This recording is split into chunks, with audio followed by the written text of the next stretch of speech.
told myself I would not review another airsoft gun unless I actually found it to be new and interesting and exciting. So that's what we're doing today. This is the Novritsch SSR9 DSG. So if you don't know what a DSG is, it's basically just a dual sector gear, which every AUG on the market has a sector gear in it. And basically you've got two sets of teeth instead of one continuous set of teeth on the gear. Hopefully that makes some sense. So basically your cycle, when you pull the trigger, it's only having to pull back like half the distance compared to a normal gear. And this of course results in a much higher rate of fire, faster trigger response, just the whole gearbox becomes so much more snappy. However, in the past, this has definitely introduced some problems as well. You've got to completely rework the entire gearbox. So it's definitely kind of a tinkerer's paradise.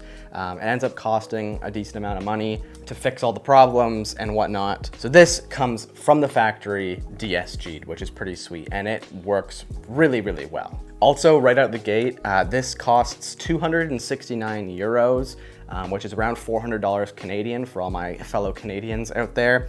And the G&G ARP9, which I kind of consider to be, at least in my opinion, one of the best starter guns right now. Maybe not so much after this, and obviously this does take some cues from the ARP9, but it just does it a lot better, I think, and at the same price point. So for $400 Canadian, what do you get? Well, obviously I've tripped mine out a little bit here. Novritsch did send this to me for free to review. There's no exchange of money or anything. So I'll try and keep this review as bias free as possible. They have sent me guns in the past, just so you guys know. They've really been good to me. They also sent me this red dot sight, I think 4 or 5 magazines to go with it, and of course just some other gear that we've talked about before. But overall for this gun, I feel like it could possibly be the best starter gun, again, because of that price tag. It's nothing like fancy on the outside. The build construction is plastic body. You've got an aluminum handguard up here. I'm assuming it's aluminum polymer stock back here. So it's rock solid, like it's not going anywhere, but it is on like the cheaper side of the build construction of airsoft guns, and that's where they've saved their money on this. And all the money has been put into the internals. This thing is accurate, shoots really nice. You've got a rotary style hop-up wheel here, which is nice to see. Most airsoft guns are coming with that nowadays. You've got a MOSFET and that dual sector gear. Really, really snappy trigger response on semi, and really, really nice full auto as well. Like it's like HPA territory.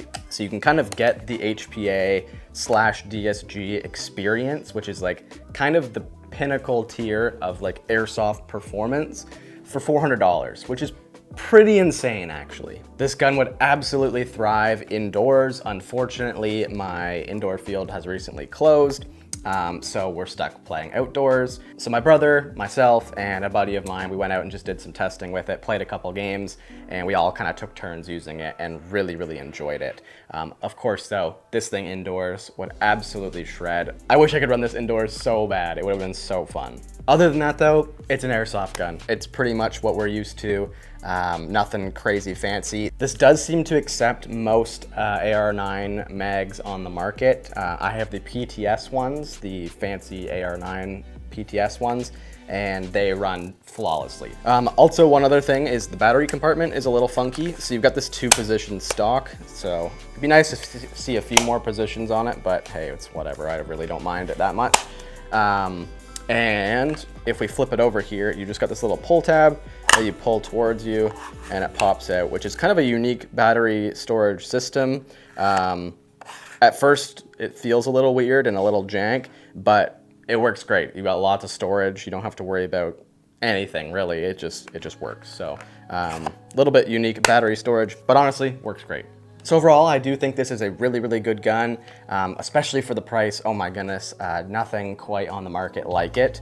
It's definitely a unique position. It's accurate, it's lightweight, shoots great, haven't had any issues with it. And again, it just gets rid of all that tinkering, so you don't have to worry about it. If you're the type of airsofter that loves to tinker, this is still a treat, trust me. I've tinkered with my guns for years, but I'm just at the point now where it's like, I'm not getting out and playing as much as I used to, and it's just nice to have a gun out of the box that just works so flawlessly and has no issues. And yeah, I think that's definitely where this guy comes in. So this is a great gun to have as your very first airsoft gun. I would definitely recommend it. If you're an experienced airsofter that wants a new gun that's something a little different, maybe if you don't have like an AR9 kind of style of gun, this is a great option for you too. Or even as a loner gun, I think this would be an awesome loner gun for all you experienced players out there to have as a backup. And then if someone tags along with you for the day, you've got a really nice gun to give to them and they can experience airsoft kind of at its fullest potential and get really hooked. So yeah, super impressed with this thing. Big thank you to Novritsch for sending this over. Stay tuned for more, guys. We got more on the way. Got some exciting stuff actually happening. I know it's been a long time since I've been posting. I probably will be posting a little bit less airsoft stuff than normal. It just doesn't seem like that's what we're doing much anymore. Doing lots of real steel stuff and just kind of tactical outdoor kind of stuff is kind of more what I'm into now. But of course, if something does come up, I will absolutely happily review it. If we do a gameplay or something like that, I'll definitely be posting that also. So yeah, we're kind of at a weird point in the channel right now, but I told myself from day one that if I'm not creating content that I want to be creating, I'm not going to do it. So I'm going to create the content that I want to create, and hopefully you guys will stick around for it. And if not, that's cool too. But yeah, we'll see you guys in the next one. Stay awesome, guys. Peace.